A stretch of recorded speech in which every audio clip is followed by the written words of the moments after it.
अब अगर मैं बात करूं तो हमारे पास यहाँ पर जो मैं बात करूंगा वो बात करूंगा एम्प्लॉयमेंट की। एम्प्लॉयमेंट आपके पास बेसिकली होता क्या है, उसके अंदर क्या चीजें होती हैं, पेपर के अंदर कैसे पूछा जाएगा। तो एम्प्लॉयमेंट के अंदर सबसे पहले आपको ये चीज पता होनी चाहिए कि ऑक्यूपेशन क्या होता है। अगर मुझसे कोई पूछेगा कि आपका ऑक्यूपेशन क्या है, आपका पेशा क्या है, पेशा का मतलब ये है कि अंग्रेजी में अगर बोलूं तो मेरा काम क्या है, उर्दू में बोलूं तो मेरा काम क्या है। ऑक्यूपेशन के अंदर अगर मैं बोलूं तो हमारे पास उसकी डेफिनेशन पूछी जाएगी, employed labour force by sector, कि मतलब मैं क्या काम कर रहा हूँ वो मेरा ऑक्यूपेशन कहलाता है।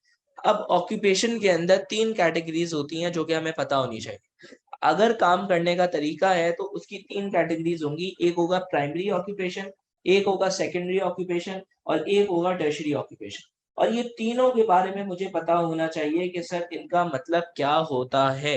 तो अगर मैं बात करूं कि सर प्राइमरी ऑक्यूपेशन क्या होता है, तो प्राइमरी पेशा वो पेशा होता है जिसके अंदर मैं नेचुरल रिसोर्सेज को एक्सट्रैक्ट कर रहा हूँ। क्या कर रहा हूँ बेटा? नेचुरल रिसोर्सेज को एक्सट्रैक्ट कर रहा हूँ। सेकेंडरी ऑक्यूपेशन क्या होता है? जहां पर मैं उन नेचुरल रिसोर्सेज को कोई प्राइमरी प्रोडक्ट के अंदर कन्वर्ट कर रहा हूँ। और टर्शरी ऑक्यूपेशन वो ऑक्यूपेशन होता है, वो पेशा होता है जिसमें मैं सर्विसेज प्रोवाइड कर रहा हूँ। सर क्या मतलब? मतलब ये है कि बेटा अगर मैं प्राइमरी ऑक्यूपेशन की बात करूं, अगर आपके पास एग्जामिनर ये करें, एग्जामिनर बोले कि भाई यहाँ पे लिखा हुआ फार्मिंग, एग्जामिनर आपको यहाँ पर लिख कर दे माइनिंग, या एग्जामिनर आपको लिख के दे ड्राइवर, यहाँ एग्जामिनर आपको लिख कर दे रेस्टोरेंट, या एग्जामिनर आपको लिख कर दे क्लोथ्स, रेडीमेड गारमेंट्स, और इस तरीके से वो लिख के दे। अब वो आपसे पूछे कि भाई प्राइमरी ऑक्यूपेशन कौन सा होगा, सेकेंडरी कौन सा होगा और टर्शरी कौन सा होगा। प्राइमरी ऑक्यूपेशन, प्राइमरी काम वो काम होता है जिसके अंदर मैं नेचुरल रिसोर्सेज को यूज कर, नेचुरल रिसोर्सेज एक्सट्रैक्ट कर रहा हूं अर्थ से या समंदर से। तो अगर मैं प्राइमरी ऑक्यूपेशन की बात करूं तो प्राइमरी ऑक्यूपेशन में फार्मिंग आ जाएगा। फार्मिंग का मतलब क्या है कि मैं खेती बाड़ी कर रहा हूं, तो वो क्या हो गया? प्राइमरी ऑक्यूपेशन हो गया। अगर मैं माइनिंग कर रहा हूं तो प्राइमरी ऑक्यूपेशन हो गया, मैं मिनरल्स अल्लाह के अर्थ से निकाल रहा हूँ। फार्मिंग कर रहा हूं तो वो। अगर फिशिंग कर रहा हूं तो फिशिंग बेटा किस में आ जाएगा? फिशिंग भी प्राइमरी में आ जाएगा, कि मैं मछली पकड़ रहा हूँ, अल्लाह की जमीन से नेचुरल रिसोर्सेज एक्सट्रैक्ट कर रहा हूँ, और वो अल्लाह के समंदर से, अल्लाह की जमीन से नेचुरल रिसोर्सेज एक्सट्रैक्ट कर रहा हूँ। ये प्राइमरी ऑक्यूपेशन। अब जो मैं रॉ मटेरियल निकाल रहा हूँ वो मेरा प्राइमरी में। अब मैं उस रॉ मटेरियल को मैंने कुछ उसको डेवलप कर दिया, जैसे कि मैं फिशिंग कर रहा था, उसके बाद मैंने उसको मस्त तेल के अंदर फ्राई करके खा गया। अब जब मैं मस्त तेल के अंदर फ्राई करके खा रहा हूँ तो वो रेस्टोरेंट के अंदर खा रहा हूँ, तो वो मेरा सेकेंडरी में आ जाएगा। किस में आ जाएगा बेटा? सेकेंडरी के अंदर। इसी तरीके से अगर मैं उससे कपड़े बना रहा हूँ और उसको मार्केट के अंदर सेल कर रहा हूँ, तो वो किस में आ जाएगा बेटा? सेकेंडरी में आ जाएगा। अगर बेटा, अगर मैं फॉर एग्जाम्पल आपके पास वो कर रहा हूँ, ये तो ये सारी चीजें हो गई। फिर अगर मैं ड्राइवर हूँ, मैं टीचर हूँ, मैं मासी हूँ, मैं जमादार हूँ, मैं ये सर्विसेज प्रोवाइड कर रहा हूँ। टीचर आ रहा है, टीचर क्या कर रहा है? स्कूल का बोर्ड इस्तेमाल कर रहा है, स्कूल का मार्कर इस्तेमाल कर रहा है, स्कूल का लैपटॉप इस्तेमाल कर रहा है, स्कूल का प्रोजेक्टर स्टार्ट कर रहा है, वहां पे आके अपना लेक्चर दे रहा है। तो क्या कहलाएगा बेटा? टर्शरी ऑक्यूपेशन कहलाएगा। अब आपके पास इसमें सर्विसेज है, इसके अंदर कोई चीज नहीं है। मासी है, मासी आ रही है, पोछा लगा के जा रही है, घर से थोड़ी पोछा लाती है। ड्राइवर घर से गाड़ी तो नहीं ला रहा है, ड्राइवर क्या कर रहा है वो। लेकिन हमारे पास ये है कि टर्शरी ऑक्यूपेशन किससे रिलेटेड होता है? सर्विसेज से रिलेटेड। तो प्राइमरी, सेकेंडरी और टर्शरी का फर्क आपको पता होना चाहिए, जो कि हमने इंडस्ट्रीज के चैप्टर में भी पढ़ा था। अब हमारे पास बात यह है कि सर प्राइमरी ऑक्यूपेशन जो होता है, वो ऑक्यूपेशन वो एक ऑक्यूपेशन होता है जिसके अंदर मैं एक्सट्रैक्ट कर रहा हूँ रॉ मटेरियल फ्रॉम अर्थ या सी। एग्जाम्पल क्या है? फिशिंग हो गई, माइनिंग हो गई, एग्रीकल्चर हो गई। अब अगर मैं बात में सवाल ये आए कि वाई लोग प्राइमरी सेक्टर के अंदर काम क्यों कर रहे हैं, लोग मछलियां क्यों पकड़ रहे हैं, लोग माइनिंग क्यों कर रहे हैं, लोग एग्रीकल्चर क्यों प्रैक्टिस कर रहे हैं, तो सबसे पहले आप ये बोलोगे इन सारों काम के लिए स्किल्स क्या चाहिए? कम चाहिए। अगर मैं ये बात बोलूं कि भाई अगर मैं एक फार्मिंग कर रहा हूँ या मैं एक फिशिंग कर रहा हूँ, तो मेरे पास कोई इंटरव्यू थोड़ी होगा कि भाई मैं यहाँ पे फार्मर था, मैंने आप लोगों को कहा कि भाई मेरे फार्म पे आकर क्या करो? फार्मिंग करो। तो मैं आपसे आगे इंटरव्यू तो नहीं लूंगा कि हाँ आपके पास क्या काम आता है, मैं आपको काम पे चुपचाप रखूंगा, आपको पैसे दूंगा। तो ना ही स्किल्स चाहिए, तो इसलिए ज्यादा से ज्यादा लोग, क्योंकि लोगों के पास स्किल्स नहीं है, तो जिन लोगों के पास स्किल्स नहीं है वो क्या करते हैं? फार्मिंग करते हैं। जैसे कि आप लोग माशाल्लाह पढ़ते नहीं हो, तो बाद में क्या करोगे? कोई खेती बाड़ी कर रहे होगे। तो हमारे पास जब स्किल्स नहीं होती तो हम क्या यूज करते हैं बेटा, हम ये करते हैं। फिर आप ये बताओगे कि अगर एजुकेशन नहीं है, इसमें कोई एजुकेशन नहीं चाहिए, अब अगर मेरे पास एजुकेशन नहीं है तो मैं क्या काम करूंगा बेटा, प्राइमरी सेक्टर के अंदर काम करूंगा, या तो मछलियां पकड़ रहा हूँ, मछेड़ा बन जाऊंगा, या फिर मैं क्या कर रहा हूँ, मैं खेती बाड़ी करके कोई फार्मर वार्मर बन जाऊंगा, या मैं माइनिंग कर रहा हूँ। तो हमारे पास क्या है कि स्किल्स नहीं है, एजुकेशन नहीं है, तो इसके अंदर इसकी जरूरत भी नहीं है, जिसकी वजह से जिनके पास स्किल्स नहीं होती, एजुकेशन नहीं होती है, तो वो इसके अंदर काम करते हैं। दैट्स वाई आपके पास इसके अंदर काफी लोग काम कर रहे हैं। फिर आप ये बताओगे कि मोस्टली ये जो काम होता है ये रूरल एरियाज में होता है। फिशिंग कहाँ हो रही होगी, रूरल एरिया में हो रही होगी। आपके पास अर्बन एरिया में डीएचए के अंदर तो कोई फिश फार्म नहीं बनाकर बैठा हुआ होगा ना, कहाँ पर बैठा हुआ होगा, कहीं नॉर्मल जगह पर बैठा हुआ होगा फिश फार्म। तो आप ये बताओगे कि भाई फिशिंग हो गई। मिनरल्स, मिनरल्स या तो बलूचिस्तान की साइड पर मिल रहे हैं, मिनरल्स या तो आपके पास कहाँ पर मिल रहे हैं कि उधर उसकी साइड पे मिल रहे हैं, बलूचिस्तान नॉर्थन एरियाज, वो मोस्टली रूरल एरियाज है। तो पॉपुलेशन उधर ज्यादा है, पॉपुलेशन जब ज्यादा है तो वो काम भी लोग उधर कर रहे हैं। गांव देहात में एग्रीकल्चर और लोग काम करने वाले ज्यादा है, तो प्राइमरी सेक्टर के अंदर लोग काम ज्यादा कर रहे हैं। फिर बहुत सारे लोगों क्या करते हैं, जो फार्मर्स होते हैं उनके बच्चे भी क्या बनते हैं, फार्मर्स बनते हैं। जैसे कि अगर मैं खेती बाड़ी कर रहा हूँ तो मैं ये सोचूंगा यार मेरे बच्चे होंगे वो भी क्या करेंगे, फार्मिंग पे काम करेंगे। उनकी ये सोच होती है, उनके हिसाब से वो सेट होते हैं, तो वो क्या करते हैं, फार्मिंग के अंदर आ जाते हैं। फिर आप ये बताओगे मिनरल्स पाकिस्तान के अंदर खास तौर पे बहुत ज्यादा मिलते हैं, तो माइनिंग क्या है, माइनिंग के अंदर काफी ज्यादा लोग काम करना शुरू कर देते हैं। जब लोग माइनिंग कर रहे हैं तो वो क्या कर रहे हैं बेटा, वो प्राइमरी सेक्टर के अंदर काम कर रहे हैं। और आप ये बताओगे कि हमारे पास पाकिस्तान के अंदर दो कोस्ट है, सिंध कोस्ट और मकरान कोस्ट। सिंध कोस्ट और मकरान कोस्ट के अंदर फिशिंग भी बहुत ज्यादा प्रैक्टिस होती है, जिसकी वजह से बहुत सारे लोग एम्प्लॉयड हैं प्राइमरी सेक्टर के अंदर। वो लोग प्राइमरी सेक्टर के अंदर काम कर रहे हैं, fishing, mining, agriculture, quarrying. Mining और क्वेरिंग आप समझो एक ही चीज है, तो हमारे पास इसलिए ज्यादा लोग काम कर रहे हैं। अब एग्जामिनर आपसे घुमाएगा, एग्जामिनर बोलेगा कि भाई अकॉर्डिंग टू द रिसर्च बहुत सारे लोग एग्रीकल्चर को छोड़ रहे हैं, बहुत सारे लोग प्राइमरी काम को छोड़ रहे हैं, और किसकी तरफ मूव हो रहे हैं, तो वो बोलेंगे हम मूव हो रहे हैं किसकी तरफ, टर्शरी सेक्टर। तो वो आपसे सवाल करेंगे ये प्राइमरी सेक्टर के अंदर लोग काम करना क्यों कम कर रहे हैं, तो आप ये बोलोगे कि why the rate of working people is decreasing day by day in primary sector. सबसे पहला मसला देखो, अगर मैं एग्रीकल्चर प्रैक्टिस कर रहा हूं तो मैं प्राइमरी सेक्टर के अंदर, लेकिन अगर मेरे ही गांव के अंदर वाटर लॉगिंग एंड सैलिनिटी हो जाए, अगर मेरे गांव में वाटर लॉगिंग एंड सैलिनिटी हो जाएगी तो क्या मसला है, मसला ये आएगा कि बेटा मैं कैसे फार्मिंग वहां पे प्रैक्टिस करूंगा, मैं वहां पर किस तरीके से काम करूंगा, तो मैं प्राइमरी सेक्टर का काम छोड़ दूंगा। तो अगर आपके पास ये सवाल है तो आप क्या बोलोगे, वाटर लॉगिंग एंड सैलिनिटी का मसला है। दूसरा, रूरल अर्बन माइग्रेशन बहुत बढ़ गई है, मतलब वहां से लोग यहाँ पर बहुत ज्यादा आ रहे हैं, अर्बन एरियाज में आ रहे हैं। अब अर्बन एरियाज में तो प्राइमरी सेक्टर का काम ही नहीं होता, या तो टर्शरी सेक्टर का होता है या फिर सेकेंडरी सेक्टर का काम होता है। तो जब वो काम हो रहा है तो आप बताओगे कि वो प्राइमरी सेक्टर का काम छोड़कर आते हैं। फिर आप बताओगे कि प्राइमरी सेक्टर के अंदर तनख्वाहें बहुत कम है, अगर कोई बंदा फार्मिंग कर रहा है या फिर अगर कोई बंदा प्राइमरी सेक्टर माइनिंग वाइनिंग कर रहा है तो उसकी तनख्वाहें इतनी ज्यादा नहीं होंगी। जब उसकी तनख्वाहें इतनी ज्यादा नहीं होंगी तो वो काम क्या कर देगा बेटा, छोड़ देगा। तो ये चीज आप बताओगे। फिर आप ये बताओगे कि मशीनरी आ रही है, अगर मैं एग्रीकल्चर की बात करूं, भाई एक बंदा पहले एग्रीकल्चर पे 100 लोग काम कर रहे थे, अब मशीनरी आ गई। अब जब मशीनरी आ गई है तो सारा काम मशीन कर रही है और उसके लिए एक या दो बंदों की जरूरत है। जब एक या दो बंदों की जरूरत है तो आप ये बताओगे कि जब मशीनरी के अंदर हमारे पास दूसरे बंदों की हमें जरूरत ही नहीं है, तो क्या होगा कि वहां के लोग काम करना छोड़ देंगे। उस किस में काम करना छोड़ देंगे, प्राइमरी सेक्टर के अंदर।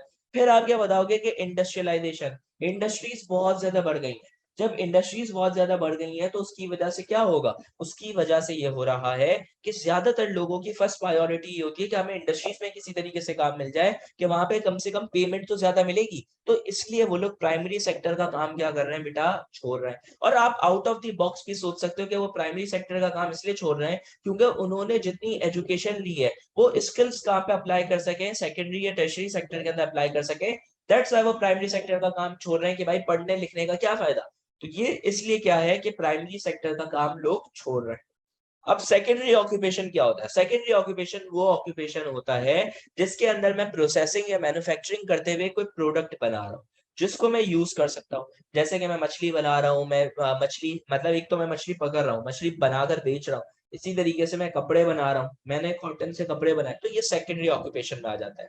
सेकेंडरी ऑक्यूपेशन के बाद हमारे पास होता है tertiary occupation. Sir tertiary occupation क्या होता है, तो बेटा टर्शियरी ऑक्यूपेशन वो ऑक्यूपेशन होता है जिसके अंदर मैं सर्विसेज प्रोवाइड कर रहा हूँ। क्या प्रोवाइड कर रहा हूँ बेटा? सर्विसेज प्रोवाइड कर रहा हूँ। तो मुझे ये बात पता होनी चाहिए कि सर टर्शियरी ऑक्यूपेशन क्या होता है, जिसके अंदर मैं सर्विसेज प्रोवाइड कर रहा हूँ। मासी, ड्राइवर, झाड़ू पोछे वाला, जो भी बंदा है जो अपनी सर्विसेज प्रोवाइड कर रहा है वो किसके अंदर आ जाता है? वो टर्शियरी के अंदर आ जाता है। तो होपफुली आप लोगों को प्राइमरी सेक्टर और सेकेंडरी सेक्टर और टर्शियरी ऑक्यूपेशन ये सारी चीजें क्या आ गई होंगी, समझ आ गई होगी।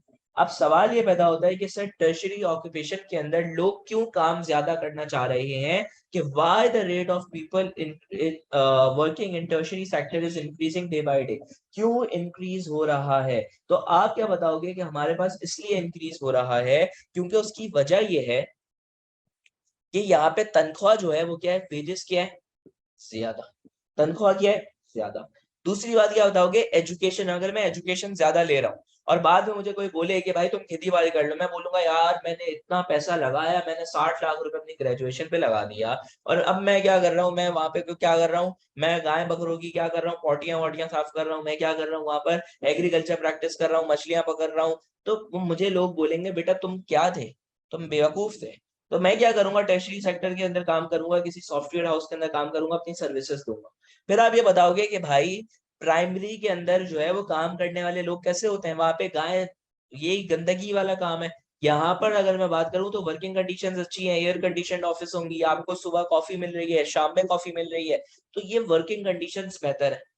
फिर आपके पास ये टर्शियरी सेक्टर इतना क्यों बढ़ रहा है? तो टर्शियरी सेक्टर इसलिए बढ़ रहा है क्योंकि आप ये बताओगे कि टर्शियरी सेक्टर, जो हमारे पास ये टर्शियरी सेक्टर है वो इसलिए इतना बढ़ रहा है क्योंकि उसके अंदर टूरिज्म, जब हमारी टूरिज्म पाकिस्तान के अंदर इतनी प्रमोट हो रही है, जब लोग टूरिस्ट ऐसे टूरिस्ट बनकर आ रहे हैं, तो आप खुद ये बात सोचो कि जब लोग टूरिस्ट बनकर आएंगे तो हम उनको क्या कर रहे हैं, हम उनको जॉब्स, वो यहाँ पर काम करेंगे। जब वो यहाँ पर काम करेंगे तो बेटा क्या होगा कि वो सर्विसेज दे रहे हैं ना, कि फॉरेस्ट गाइड होगा, कोई बंदा होटल पे होटल्स बना रहा होगा, कोई बंदा वहां पे वेटर होगा, कोई बंदा वहां पे टूर गाइड होगा, कोई बंदा जीप चला रहा होगा। तो हर बंदा टूरिज्म की वजह से क्या हो रहा है कि टर्शियरी सेक्टर की तरफ मूव ऑन हो रहा है, और टर्शियरी सेक्टर के अंदर एम्प्लॉयमेंट क्या हो रही है, बढ़ रही है। फिर आपकी पॉपुलेशन इतनी ज्यादा हो रही है माशाल्लाह, इतनी तेजी से बढ़ रही है कि लिविंग स्टैंडर्ड लोगों का बढ़ रहा है। पहले लोगों के घरों में ड्राइवर नहीं होते थे, अब लोगों के घरों में ड्राइवर है। पहले लोगों के घरों में मासियां नहीं होती थी, अपने घरों के काम खुद करते थे, अब लोगों के घर में 4-4 5-5 मासियां होती हैं। तो जब मासियां आप हायर कर रहे हो तो टर्शियरी सेक्टर के अंदर सर्विस क्या हो रही है, ऑक्यूपेशन उनकी बढ़ रही है, लोग क्या हो रहे हैं, बढ़ रहे हैं। आप ये बताओगे इंफ्रास्ट्रक्चर इतना बेहतर हो गया है जिसकी वजह से इंडस्ट्रीज बन रही हैं, जिसकी वजह से आपके रोड्स अच्छे बन रहे हैं, तो सारी जगहों पे टर्शियरी सेक्टर वालों का, लोगों का काम होगा कि मतलब आपको रोड पे एक बंदा पानी डालते हुए दिख रहा होगा, एक बंदा आपको टर्शियरी सर्विस अपनी क्या प्रोवाइड कर रहा होगा, ऐसा ना अकाउंटेंट अपनी सर्विस प्रोवाइड कर रहा होगा, कीप इन बैलेंस रख रहा होगा कि कितना खर्चा हो रहा है, कितना वो। तो टर्शियरी ऑक्यूपेशन इसलिए बढ़ रहा है, प्राइमरी कम हो रहा है, टर्शियरी ऑक्यूपेशन बढ़ रहा है, क्योंकि जैसे जैसे लिविंग स्टैंडर्ड बढ़ेगा टर्शियरी ऑक्यूपेशन बढ़ेगा। फिर आपके पास पेपर के अंदर कुछ डेफिनेशंस आपको पता होनी चाहिए। देखो, एक होता है एम्प्लॉय और एक होता है एम्प्लॉय। एम्प्लॉय आपके पास वो है कि भाई जो जॉब आप कर रहे हो, a job to do for payment is known as employ. Employ का मतलब ये है कि भाई अगर मैं एम्प्लॉयड हूँ, अच्छा इसी को हम एम्प्लॉयमेंट भी यही कहते हैं, कि अगर मैं कोई काम कर रहा हूँ और मुझे जॉब मिल रही है, उसके रिटर्न पैसा मिल रहा है, तो वो मेरी एम्प्लॉयमेंट पे काउंट होगा कि भाई मुझे काम मिल गया, मैं वेला नहीं घूम रहा, फारिग नहीं घूम रहा, मोहल्ले की बुक्को नहीं बना हुआ, काम कर रहा हूँ। तो जब हमारे पास एम्प्लॉय है तो एम्प्लॉय क्या है, a job to do for payment. अब है एम्प्लॉई। एम्प्लॉय का मतलब ये होता है कि जिसके अंदर डबल ई आता है। अब जब डबल ई मतलब ये है, a person employed for wages. आप ये समझो, सर एनवाईएम है, सर एनवाईएम जो थे ना, वो थे क्या थे, इनके मम्मी पापा गरीब थे, ये बंदे थे गरीब। अब ये हो आप, ये है कौन, एनवाईएमियंस है, और ये हमारे क्या स्टूडेंट्स हैं, ये आप लोग। अब आप लोग हो भाई अमीर पार्टी, अब मैं हूं बेचारा गरीब आदमी। अब आप लोग क्या करोगे, आप लोगों ने मुझे हायर करा, आप लोगों ने मुझे पोछा लगाने के लिए रख लिया अपने घर। अब मैं पोछा लगाने आता था, रोज क्या होता था, मैं बोलता था बाजी पोछा लगाने आ गया। अब मैं जब पोछा लगाने आ रहा हूँ तो मैं क्या हूँ, मैं एम्प्लॉय हूँ। मैं क्या हूँ, एम्प्लॉय। मुझे पैसे मिल रहे हैं, या मुझे पैसे देते थे, साथ में गालियां भी देते थे, मैं क्या था, एम्प्लॉय। आप क्या हो, एम्प्लॉयर। आप जो बंदा पैसे देता है वो एम्प्लॉयर। जो बंदा हायर हुआ है, जो बंदा काम कर रहा है, a person employed for wages, wages का मतलब होता है तनख्वाह, सैलरी। जिस बंदे को तनख्वाह मिल रही है वो एम्प्लॉय कहलाए। लेकिन जो बंदा हायर कर रहा है, जो बंदा उसको पेमेंट देगा, एम्प्लॉयर कहलाएगा। अ पर्सन और company that pays people to work for that, वो एम्प्लॉयर कहलाता है। और एम्प्लॉय क्या है? वो काम। एम्प्लॉय क्या होता है? काम होता है। एम्प्लॉय क्या है? वो बंदा जो काम कर रहा है। और एम्प्लॉयर क्या है? जिस बंदे ने उसको हायर करा है। तो आप एम्प्लॉयर हुए, मैं एम्प्लॉय हुआ, क्योंकि मैं आपके घर में पोछा लगा रहा था। जब मैं पोछा लगा रहा था तो मैं क्या कर रहा था? काम कर रहा था। आप क्या दे रहे थे? पैसे। तो आप एम्प्लॉयर हो गए। एम्प्लॉयमेंट क्या है कि भाई मैं काम कर रहा हूँ, मुझे पैसे मिल रहे हैं रिटर्न के अंदर। तो ये वही एम्प्लॉयमेंट और एम्प्लॉय एक ही चीज होगी। अब हमारे पास है self employed and under employed. Self employed और अंडर एम्प्लॉयड का मतलब क्या होता है? सेल्फ एम्प्लॉयड का मतलब यह होता है कि मैं अपने लिए काम कर रहा हूं। मतलब ये है कि मैंने एक किचन खोला और मैंने फूड पांडा के अंदर अपने आप को रजिस्टर करवा दिया। और मैंने फूड पांडा की वहां पर क्या करा? रजिस्टर करवा लिया, अपना रेस्टोरेंट एक छोटा बना लिया। जो जो बंदा फूड पांडा यूज करता होगा उस बच्चे को ये बात पता होगी कि एक तो होता है रेस्टोरेंट्स और एक होता है होममेड आइटम्स। होममेड शेफ के नाम से एक आ रहा होता है। अब मैं था भाई गरीब आदमी, मेरे पास पैसे वैसे थे नहीं। मैंने क्या करा? मैंने बोला आज से बावर्ची बन जाता, आज से क्या करूंगा? खाना बनाऊंगा और बेचूंगा। अब मैंने क्या करा? मैंने कव्वा बिरयानी बनाना शुरू कर दी। और मैं कव्वा बिरयानी क्या कर रहा था? मार्केट के अंदर बेच रहा था। अब जब मैं वो मार्केट के अंदर बेच रहा हूँ, मैं खुद बना रहा हूँ, खुद बेच रहा हूँ, तो मैं सेल्फ एम्प्लॉयड हूँ। मैं किसी और के लिए काम नहीं कर रहा, बल्कि अपने लिए काम कर रहा हूँ। बॉस भी मैं हूँ और काम करने वाला भी मैं ही हूँ। सही है। अगर मुझे अपने एम्प्लॉय को गाली देनी होगी तो शीशे में देख के बोलूंगा, ओ भाई क्या कर रहे हो खबीस इंसान। तो हम क्या करेंगे? हम भी अपने आप को गालियां इस तरीके से दे रहे होंगे। तो सेल्फ एम्प्लॉयड का मतलब है अपने लिए काम कर रहा हूँ, किसी और के लिए काम नहीं कर रहा।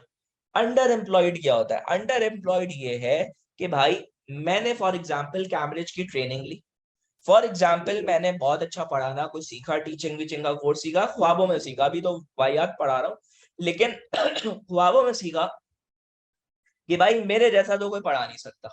अब एम भाई ने क्या करा? फुल खर्चा वर्चा करा, वर्कशॉप ली, 20,000 रुपए 30,000 रुपए क्या करे? एक वर्कशॉप पे जाया करे, 2 पेपर्स की 60,000 रुपए का खर्चा करा। एंड ऑफ द डे क्या हुआ? जब मैं जॉब लेने गया, मैं पूरा ट्रेन हुआ हूँ, मैं कैम्ब्रिज का सर्टिफाइड टीचर हूँ, मैं कैम्ब्रिज जो है वो मुझे ट्रेन कर चुका है। मैं जो है वो क्या हूँ कि मैंने बच्चों के पेपर्स निकलवाए हुए, मैंने सारी चीजें करी। अब मैं जॉब मांगने गया। और उस स्कूल वाले ने बोला, भाई आज से जो है ना वो मासी की जॉब अवेलेबल नहीं है, थोड़े दिनों के बाद आना। उसने मुझे जलील ये कर दिया। उसने बोला बेटा यहाँ पे आपकी वो जमादार वाली जॉब मिल सकती है। मतलब मैं इतना क्वालिफाइड होकर वहां पर जाऊं और वो मुझे किसी घटिया जॉब के लिए रख ले। मतलब ये है कि भाई अगर मुझे काम नहीं मिल रहा उस हिसाब का जितनी मेरी स्किल्स है, जितना मैंने काम सीखा हुआ है। जैसे कि अगर मेरी वैल्यू ये है कि मैं लाख रुपए एक सेशन के लूं और मुझे वो दे रहे हैं 20,000, मुझे वो दे रहे हैं 10,000 रुपए, मुझे दे रहे 100 रुपए, बोला 100 रुपए हफ्ते के लिए जाएंगे, मैं 400 रुपए महीने पे कमा रहा हूँ। तो मेरे ऊपर भी लानत और मुझे डूब जाना चाहिए। तो वो क्या है कि अंडर एम्प्लॉयड। सेल्फ एम्प्लॉयड अपने लिए काम करना। अंडर एम्प्लॉयड जितनी स्किल्स हैं, जितनी एबिलिटीज है, उतना काम नहीं मिल रहा। उतनी उतनी जितनी एबिलिटीज है, स्किल्स ज्यादा है, एबिलिटीज ज्यादा, उतना काम नहीं मिल रहा, उस हिसाब का काम नहीं मिल रहा, उस हिसाब की तनख्वाह नहीं मिल रही। तो ये अंडर एम्प्लॉयड कहलाता है। और एक होता है अनएम्प्लॉयड। अनएम्प्लॉयड है मतलब वेला, मोहल्ले की बुक्को फारिग बैठा हुआ है, मोहल्ले की हर पंचायत है लेकिन उसका काम ही नहीं है, जॉब ही नहीं है। आपने देखा होगा बहुत सारे पान के केबिन पे आपने देखा होगा कोई बैठक बैठक लगी हुई होगी, चाय के होटल वोटल बने हुए होंगे, वहां पे सब अपनी अपनी फेकम फेंकी कर रहे होंगे। हालांकि उनको कभी किसी ने जिंदगी में जॉब पे नहीं रखा होगा, लेकिन वो फेकम फेंकी ऐसी लंबी लंबी फेंकते हैं। तो वो क्या होते हैं? अनएम्प्लॉयड। अनएम्प्लॉयड का मतलब है जॉब ही नहीं मिली। सेल्फ एम्प्लॉयड का मतलब है अपने लिए काम कर रहा हूं। अंडर एम्प्लॉयड है कि भाई बहुत ज्यादा अच्छा काम करने में था, लेकिन क्या हुआ? मुझे उन्होंने रख लिया, बोला चाय पिलाने के लिए आ जाओ, तो चाय पिलाने के लिए रख दिया। अनएम्प्लॉयड के जॉब ही नहीं मिल रही। अब सवाल ये पैदा होता है कि भाई अगर मुझे मेरे पास स्किल्स हैं और मुझे जॉब नहीं मिल रही। अच्छा, अगर आपके पास स्किल्स नहीं है ना, आप फारिग आदमी हो, बिल्कुल फारिग आदमी हो और आपको जॉब नहीं मिल रही, तो ये आपका कसूर। तो आप अनएम्प्लॉयड भी कहलाओगे, लेकिन वो आपके कसूर की वजह से आप अनएम्प्लॉयमेंट हो रही है। वैसे अनएम्प्लॉयमेंट क्या होती है कि मोस्टली आपके पास स्किल्स हैं, आपने पढ़ा, आपने मेहनत करी, लेकिन आपको जॉब नहीं मिली। सवाल ये पैदा होता है कि सर अनएम्प्लॉयमेंट क्यों है इतनी? अनएम्प्लॉयमेंट इसलिए इतनी ज्यादा है क्योंकि आपके पास इन्वेस्टर्स बहुत कम है। फॉरेन इन्वेस्टर और लोकल इन्वेस्टर यहाँ पे पैसा नहीं लगाता। सर क्यों पैसा नहीं लगाता? एक तो चोरी की वजह से, और आपके जो शोबाज शरीफ है वो वैसे ही पूरे बदनाम हुए। और पॉलिटिकल इनस्टेबिलिटी, मतलब उनको पता है कि भाई आज कोई गवर्नमेंट होगी, दूसरी कोई गवर्नमेंट होगी, तो वो लोग जब पैसा ही नहीं लगाएंगे तो इंडस्ट्रीज कहाँ से बनेंगी, और जब इंडस्ट्रीज ही नहीं बनेंगी तो आपके पास लोगों को जॉब्स कहाँ से मिलेंगी? तो अनएम्प्लॉयड का मतलब है कि भाई जॉब ही नहीं है, फारिग आदमी है। तो आप ये बताओगे भाई पॉपुलेशन क्या हो रही है? बहुत तेजी से बढ़ रही है पॉपुलेशन। सर इतनी तेजी से बढ़ रही है तो जब ज्यादा लोग होंगे, देखो अगर बहुत ज्यादा लोग होंगे तो जॉब्स तो उतनी ही रहेंगी।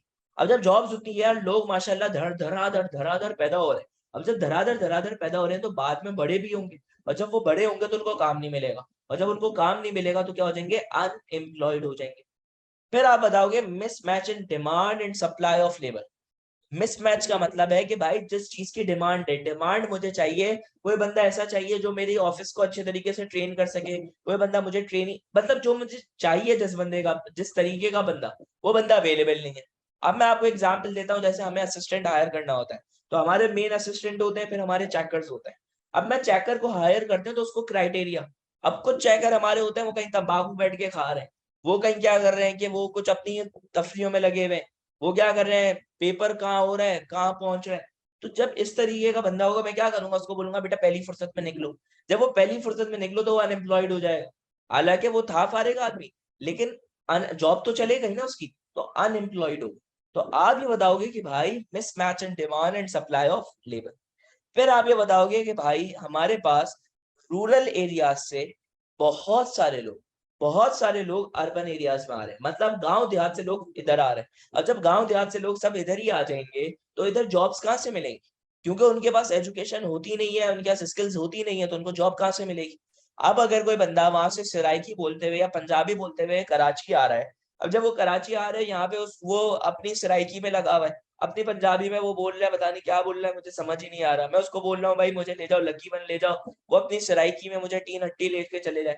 मैं बोलूंगा यार ये क्या हो रहा है? तो ड्राइवर जो होगा उसके साथ मोड ऑफ कम्युनिकेशन, उसके साथ थोड़ी बहुत स्किल्स, थोड़ी बहुत एजुकेशन तो होनी चाहिए, और उसको लैंग्वेज बैरियर नहीं होना चाहिए। फिर आप ये बताओगे कि जैसे जैसे मशीनरी ज्यादा से ज्यादा यूज हो रही है, तो 10 लोगों का काम अब एक मशीनरी कर रही है, तो एक बंदा उसके लिए यूज हो रहा है। तो जब मशीनरी यूज होगी तो लोगों को काम कहाँ से मिलेगा? तो अनएम्प्लॉयमेंट क्या हो रही है? काफी ज्यादा बढ़ रही है। अब सवाल ये बता होता है कि भाई हल बता दो ना, इतने प्रॉब्लम है इस वजह से वो हो रही है एम्प्लॉयमेंट, तो हल बता दो। हल ये है कि गवर्नमेंट क्या है, हल सिर्फ जमात इस्लामी नहीं है, गवर्नमेंट क्या करे, लोन दे। गवर्नमेंट लोन देगी तो क्या करूंगा, मैं इंडस्ट्री बनाऊंगा, और जब मैं इंडस्ट्री बनाऊंगा तो ज्यादा से ज्यादा लोगों को जॉब्स पे रखूंगा, तो क्या होगा, क्या अनएम्प्लॉयमेंट खत्म हो जाएगी। गवर्नमेंट को चाहिए कि इंफ्रास्ट्रक्चर इंप्रूव करे, रोड्स बनाए, टेलीकम्युनिकेशन बनाए, एयरपोर्ट्स बनाए। जब ये सारी चीजें बनाएगी तो उससे क्या होगा, उससे ये होगा कि भाई एयरपोर्ट पे भी तो लोग काम कर रहे होते हैं, लोग सी पोर्ट पे भी तो काम कर रहे होंगे, लोग रोड की मेंटेनेंस वाले भी तो काम होंगे, तो खुद ब खुद क्या होगा कि जॉब्स मिलना शुरू होंगी। और इन्वेस्टर जब आएगा वो देखेगा कि भाई ड्राई पोर्ट्स बन रहे हैं, वो देखेगा एक्सपोर्ट प्रोसेसिंग जोन्स बन रहे हैं जहाँ पे एक्सपोर्ट का काम हो रहा है, जहाँ पे इंडस्ट्रियल स्टेट्स बन रहे हैं, तो इन्वेस्टर जब पैसा लगाएगा तो इंडस्ट्रीज बनेंगी। फिर आप रूरल एरियाज के अंदर इंडस्ट्रीज बनाओ, सारी इंडस्ट्रीज यहाँ पर नहीं बनाओ। अगर आप रूरल एरियाज में भी इंडस्ट्रीज बनाओगे तो रूरल एरियाज वाले लोगों को भी काम मिलेगा, सिर्फ वो ये रोना धोना नहीं करेंगे यार सिर्फ यहाँ पे ही काम है। फिर आप ओवरसीज लोगों को अपॉर्चुनिटी दो, चलो यहाँ पे जॉब्स खत्म हो गई तो लोगों को बाहर भेजो, जैसे कि जियाउल हक के दौर के अंदर 50,000 लोग मिडिल ईस्टर्न कंट्रीज के अंदर जाते हैं। तो ओवरसीज अपॉर्चुनिटीज दोगे तो गवर्नमेंट को फायदा होगा कि लोग अनएम्प्लॉयड नहीं होंगे, कहीं ना कहीं उनको जॉब मिल जाएगी। फिर आप ये बताओगे सॉल्यूशन ये है कि आप क्या कर सकते हो कि स्टार्टअप्स को प्रमोट करो, आप क्या करो, मशीनरी को थोड़ा सा कम यूज करो, आप वो चीजें करो और लोगों को टर्शरी ऑक्यूपेशन सिखाओ, स्किल सिखाओ ताकि उनकी डिमांड बाहर हो। हम क्या कर रहे हैं अभी, आज भी हमारी कंप्यूटर की बुक के अंदर बताया जाता है हार्डवेयर क्या होता है, सॉफ्टवेयर क्या होता है, चाहे वो ओ लेवल्स के चाहे वो किसी की भी। हमें आगे प्रोग्रामिंग की तरफ लेके ही नहीं जाया जा रहा। तो कहने का मकसद ये है कि हम सॉल्यूशन ये है कि हम चीजों पे आगे मूव ऑन करें। तो जब हम चीजों को इम्प्रूव करेंगे तो अनएम्प्लॉयमेंट खुद ब खुद क्या हो जाएगी, खत्म हो जाएगी। अब सर सवाल कैसे आएगा एम्प्लॉयमेंट का, तो आपने वो एम्प्लॉयमेंट के सवालात देखने हैं कि सर सवाल कैसा है। अब इन गौर से सवाल को देखना है। हमारे पास ये पूरी कहानी इन्होंने दी हुई है, study figure 8 which shows the percentage of population working in Pakistan in 2013 से लेकर 2014 तक, ये इन्होंने दिया हुआ है। अब रूरल एरिया वो एरिया होता है जो गांव देहात वाले एरियाज होते हैं। कौन से एरिया होते हैं बेटा? गांव देहात वाले जो एरियाज होते हैं वो कौन से होते हैं? Rural area. तो हमें ये बात पता होनी चाहिए। और अर्बन एरियाज कौन से, सिटीज वाली कहानी की बात हो रही है। अब इन्होंने क्या बोला, इन्होंने ये बात बोली कि मेल रूरल एरियाज के अंदर जो काम कर रहे हैं वो 69% है और 29% क्या है, फीमेल है। सही है। तो 69 और 29 कितने होते हैं बेटा, 69 और 29 अल्लाह भला करे हो गए 78, 98, 98% लोग काम कर रहे हैं। अच्छा, अर्बन एरिया के अंदर 66 और 10% का मतलब ये हुआ कि हमारे पास कितने परसेंट लोग काम कर रहे हैं, 76%। अब कुछ स्टेटमेंट्स दी हुई है और इन्होंने बोला टिक टू करेक्ट स्टेटमेंट, जो करेक्ट स्टेटमेंट्स हैं उनको टिक कर दो।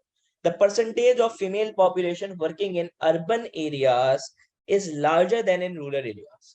तो आप खुद देखकर बता सकते हो भाई अर्बन एरिया में फीमेल्स कम थी। इस स्टेटमेंट का मतलब है कि वर्क फीमेल जो है वो अर्बन एरियाज के अंदर ज्यादा है, तो ये स्टेटमेंट तो गलत हो गई, तो आप इसको क्रॉस कर दो। फिर हमारे पास है the percentage of male population working in rural area is smaller then in urban area. ये कह रहे हैं कि जो मेल हजरात हैं वो रूरल एरियाज के अंदर कम है, अर्बन एरिया में ज्यादा है। तो ये बात भी गलत है, क्योंकि रूरल एरिया में 69 थे, अर्बन एरिया में 66 है, तो ये भी गलत हो गई। फिर the percentage of males working is greater than females, male ज्यादा है फीमेल्स कम है, ये बात तो बिल्कुल सही करी है इन्होंने। फिर इन्होंने बोला the percentage of people working in rural area is greater then in urban area. तो अगर मैं people working in urban area निकालूं तो वो 76% था और वो 98% था, तो ज्यादा कौन सा हुआ। तो आप ज्यादा के बारे में बता दोगे कि हमारे पास ये बात हुई, तो ये बात भी बिल्कुल सही है कि रूरल एरियाज में क्या है, ज्यादा है। उसके बाद हमारे पास क्या है, suggest reasons for the differences in the percentage of population working between rural and urban areas। अब हमारे पास है कि भाई reasons for the difference in the population working, क्यों ऐसा डिफरेंस आ रहा है, तो क्यों ऐसा है। तो आप ये बताओगे कि भाई यहाँ पे अगर मैं देखूं तो अर्बन एरिया में लड़कियां कम काम कर रही हैं, रूरल एरिया में ज्यादा काम कर रही हैं, तो रूरल एरिया से क्या बहुत ज्यादा मॉडर्न पे चले गए, नहीं बेटा, मॉडर्न पे नहीं गया। आप ये बताओगे कि एग्रीकल्चरल फार्म्स जो होते हैं जिसके अंदर जब कॉटन पिकिंग का वक्त आता है तो लड़कियां काम करती हैं, तो आप ये बताओगे कि एग्रीकल्चरल फार्म्स के अंदर जो कि रूरल एरिया के अंदर होता है मोस्टली उधर क्या होती है, फीमेल्स क्या कर रही होती हैं, काम कर रही होती हैं। फिर आप क्या बताओगे कि हमारे पास क्या होता है कि जो स्मॉल स्केल इंडस्ट्रीज जो रूरल एरियाज के अंदर है, कॉटेज जो घरों के अंदर काम हो रहा है उसके अंदर भी फीमेल्स काम कर रही होती है। फिर आप ये बताओगे ओवरऑल रूरल एरियाज के अंदर क्यों ज्यादा है। ओवरऑल रूरल एरियाज के अंदर इसलिए ज्यादा है क्योंकि वहां पे टर्शियरी सेक्टर कम है, वहां पे स्किल्स इतनी ज्यादा नहीं चाहिए, तो लोग क्या कर रहे हैं, काम कर रहे हैं। फिर आप ये बताओगे कि हमारे पास मेल्स क्यों ज्यादा है और फीमेल्स क्यों ज्यादा कम है। तो मेल की जो डिमांड होती है वो क्या होती है, ज्यादा होती है, तो ये चीज आप बता दोगे। तो हमारे पास क्या है कि ये कहानी की वजह से ये डिफरेंस आ रहा है। डिफरेंस आपने ये डिफरेंस बताना है कि भाई ऐसा डिफरेंस क्यों आ रहा है। तो रूरल एरिया में लोग क्यों काम ज्यादा कर रहे हैं, क्योंकि वो पैदा होता है काम करते हैं, एजुकेशन वो लोग लेते नहीं है। उसके बाद आप ये बताओ कि भाई फीमेल्स क्यों रूरल एरिया में ज्यादा है, तो क्योंकि भाई फार्म में काम करती हैं। मेल हजरात रूरल एरिया में क्यों ज्यादा है, तो वो भी फार्म पे काम करते हैं। अगर मैं बात करूं कि भाई ओवरऑल मेल क्यों ज्यादा है, तो आप बताओगे मेल की डिमांड ज्यादा होती है, फीमेल की डिमांड इतनी ज्यादा काम के सिलसिले में नहीं होती। फिर है क्वेश्चन नंबर 2। क्वेश्चन नंबर 2 आपके पास है evaluate evaluate whether using global telecommunication has improved employment opportunities in Pakistan. Give reasons to support your answer and refer to examples you have studied. You should consider different points of view in your answer. वो बोल रहे हैं कि अगर मैं telecommunication लाऊं, telecommunication का मतलब ये है कि अगर मैं बातचीत को अच्छा कर दूं, बातचीत को अच्छा करने का मतलब ये है कि भैया अगर मैं जैसे कि फोन कॉल्स और ये सारी चीजें ले आऊं या स्काइप ले आऊं, जूम ले आऊं, ये सारी चीजें ले आऊं, तो उससे क्या फर्क पड़ेगा या नहीं पड़ेगा। तो आप ये बताओगे कि भाई चलो मैं ग्लोबल टेलीकम्युनिकेशन लाता हूं तो उससे एम्प्लॉयमेंट बढ़ेगी या नहीं बढ़ेगी। तो आप बोलोगे पॉसिबिलिटीज भी बताओगे और डिफिकल्टीज भी बताओगे। आप बोलोगे to a very great extent, अगर आप पॉसिबिलिटीज ज्यादा लिख लो तो आप क्या लिखोगे, to a very great extent it will improve the employment opportunities due to this reason. Firstly it will create employment. फिर आप एग्जाम्पल्स दोगे, एग्जाम्पल्स क्या दोगे कि भाई एक बंदा कॉल सेंटर पे काम कर रहा होगा, एक बंदा क्या होगा, कॉल रिप्रेजेंटेटिव होगा, एक बंदा क्या होगा कि जो मैनेज कर रहा होगा सारी केबल्स वेबल्स की मेंटेनेंस मैनेज कर रहा होगा, एक बंदा होगा जो कि कनेक्शंस लगा रहा होगा, घरों में जाके वाईफाई वाईफाई लगा रहा होगा, एक बंदा वो होगा। फिर आप ये बताओगे कि भाई ये टर्शियरी सेक्टर के अंदर आता है, सर्विसेज है, तो सर्विसेज के अंदर ज्यादा पेमेंट मिलती है। फिर आप ये बताओगे कि भाई उससे क्या होगा कि पेमेंट जब ज्यादा मिल रही है तो उससे क्या होगा कि लोगों का जो एक लिविंग स्टैंडर्ड है, आप बताओगे आहिस्ता आहिस्ता बढ़ रहा है, तो वो लोग ये चीजें यूज कर रहे हैं, तो लोगों को जॉब्स भी क्या मिलेंगी, ज्यादा मिलेंगी। लेकिन डिसएडवांटेज में क्या बताओगे कि ये सारी चीजें ग्लोबल टेलीकम्युनिकेशन लाने के अंदर पैसा लगता है, स्किल्स चाहिए होती हैं, कंप्यूटर्स चाहिए होते हैं। फिर आप ये बताओगे कि ये हमारे पास जो यहाँ की कंट्रीज हैं, यहाँ पर बहुत सारे एरियाज के अंदर ग्लोबल टेलीकम्युनिकेशन नहीं आ सकता क्योंकि इंफ्रास्ट्रक्चर नहीं है। फिर आप ये बताओगे कि भाई उधर काम ज्यादा करना पड़ेगा, तो ये पॉसिबिलिटीज भी कि भाई ग्लोबल टेलीकम्युनिकेशन से कैसे एम्प्लॉयमेंट बढ़ेगी और क्यों नहीं बढ़ सकती। तो 6 भाग का सवाल है, तो आप क्या करोगे, ये पॉइंट्स क्लियर कर दोगे। Question number 3, study figure 5 which gives information about employment in Pakistan by sector। अब ये primary sector, secondary sector, tertiary sector. State the proportion of primary sector employment in 1973। 1973 के अंदर प्राइमरी सेक्टर कितना था, तो primary sector है ये light grey. अब आप क्या करोगे, यहां से ये 0 से शुरू हो रहा है, ये आपका हुआ 10, 20, 30, 40, 50, और ये 50 और 60 के दरमियान में। लेकिन ये 60 के ज्यादा करीब है, तो ये अराउंड कितना होगा, 58 तक होगा। कितना होगा, 58%। लेकिन आपको रेंज दी हुई होगी 57 टू 59। फिर सवाल आया, by how much has secondary employment increase between 1973 and 2013। आप क्या करोगे, 1973 में देखोगे सेकेंडरी कितना था, और फिर आप 2013 में देखोगे सेकेंडरी कितना था।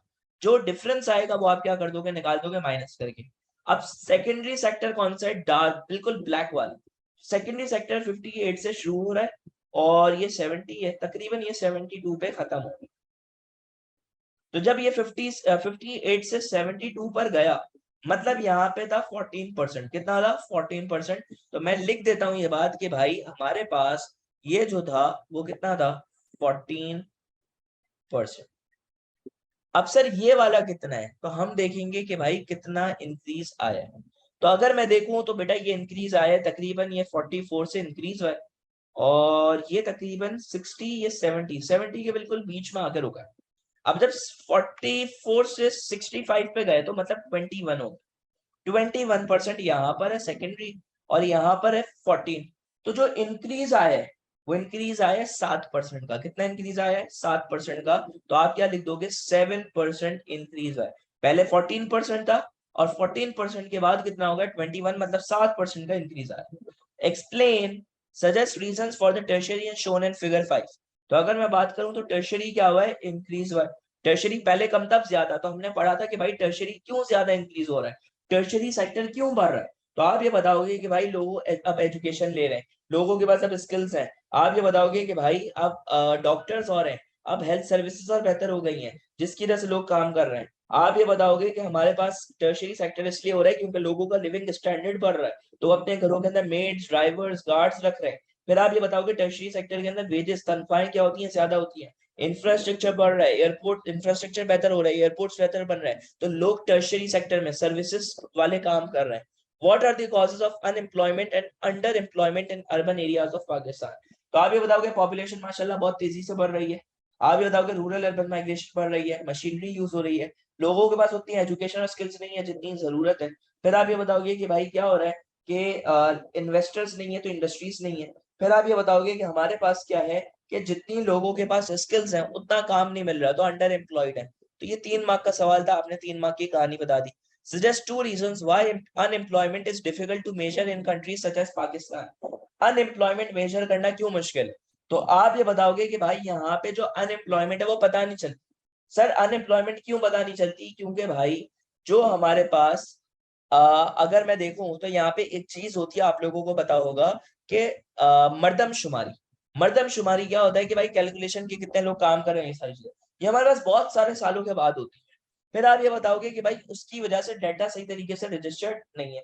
फिर इनफॉर्मल सेक्टर बहुत ज्यादा है कि मासियां हो गई, फिर हमारे पास ड्राइवर्स हो गए, तो वो गवर्नमेंट से रजिस्टर्ड नहीं है, तो गवर्नमेंट को पता ही नहीं चलता। क्योंकि देखो जब वो पैदा हुए तो उन्होंने सीएनआईसी तो बना लिया, लेकिन जब वो टैक्स पे नहीं कर रहे, जब वो गवर्नमेंट से रजिस्टर्ड नहीं है, फाइलर नहीं है, तो गवर्नमेंट को कैसे पता चलेगा कि वो एम्प्लॉयड है या नहीं है। तो ये चीज आप क्या कर दोगे, 2 बातें बता दो।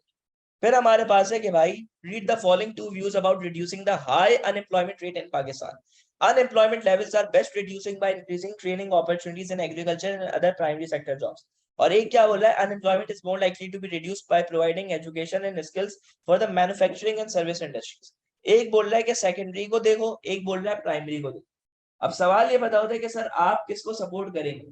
तो देखें, जिसके पॉइंट्स आपके पास ज्यादा हो आप उसको एग्री करें। अगर आप इसको एग्री कर रहे हैं प्राइमरी को, तो आप प्राइमरी के फायदे बताएंगे। प्राइमरी के क्या फायदे बताएंगे? कि पाकिस्तान एक एग्रीकल्चर कंट्री है, तकरीबन हमारे पास एग्रो बेस्ड इंडस्ट्रीज, कॉटन हमारी सबसे बड़ी इंडस्ट्री है। तकरीबन आप ये बताओगे कि 50 से लेके 55% तक जो हमारी एक्सपोर्ट्स आती है वो कॉटन टेक्सटाइल इंडस्ट्रीज आती है। बहुत सारे फैक्ट्स में तो ये भी लिखा है 70% आती है। आप ये बताओगे एग्रीकल्चर की वजह से एम्प्लॉयमेंट बहुत ज्यादा लोगों को मिलती है। फिर आप ये बताओगे कि भाई जब उनके पास मॉडल आएगा, जब न्यू मेथड्स आएंगे, तो क्या होगा कि उनकी प्रोडक्ट यील्ड बढ़ेगी, तो प्रॉफिट भी क्या होगा, ज्यादा होगा।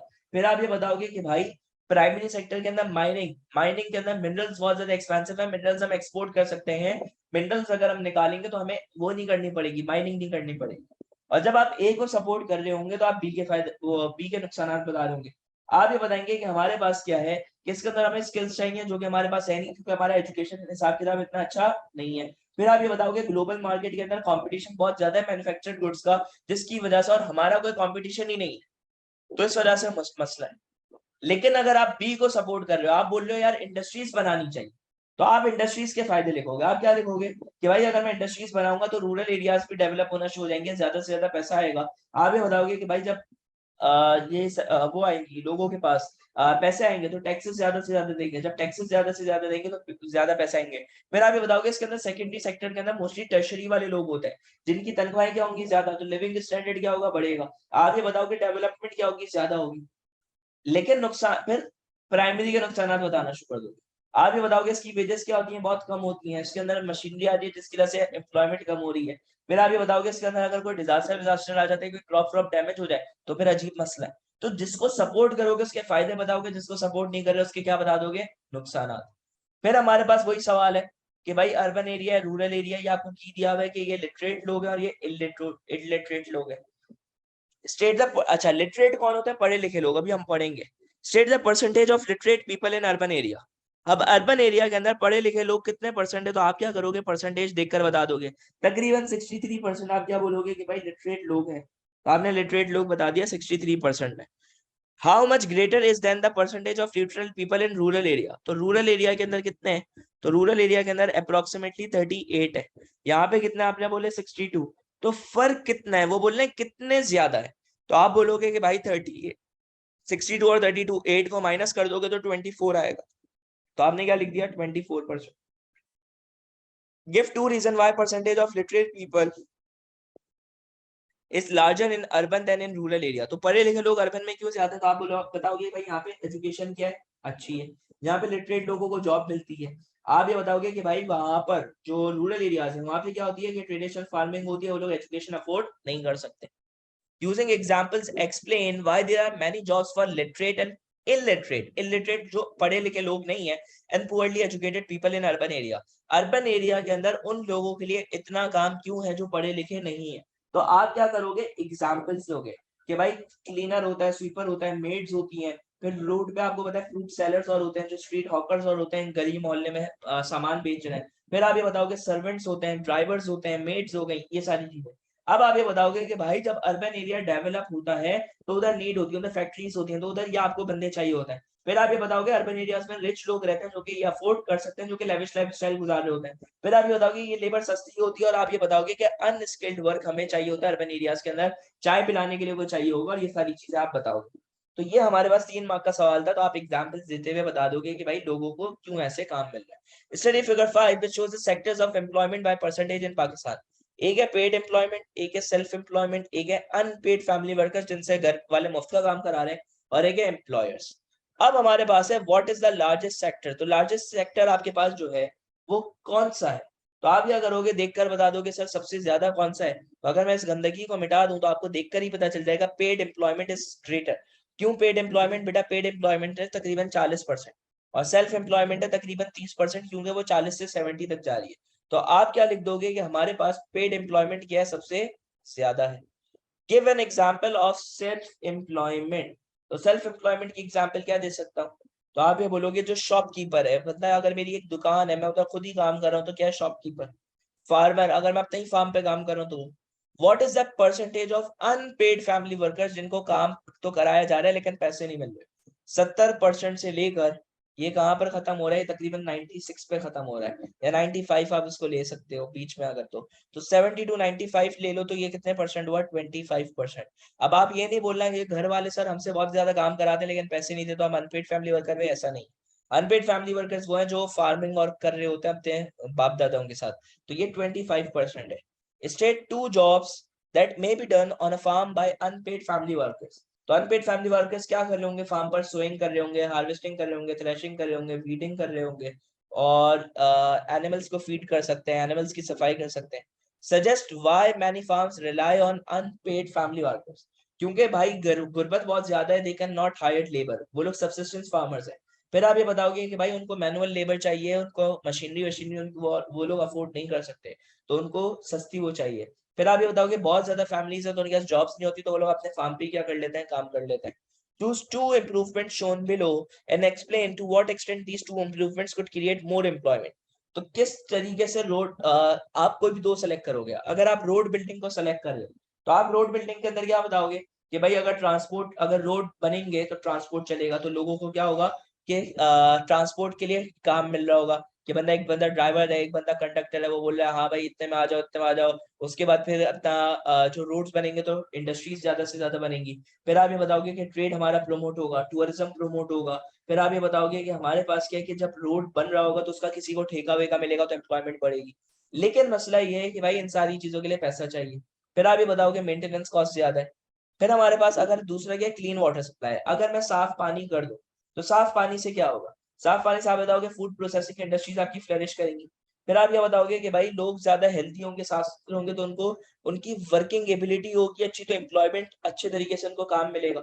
लेकिन मसला क्या है, मसला क्या है कि भाई पानी की हमेशा शॉर्टेज चल रही होती है। विंटर्स के अंदर पानी क्या हो रहा होता है, फ्रीज हो रहा होता है, तो लोग काम नहीं कर सकते नॉर्थन एरियाज के अंदर।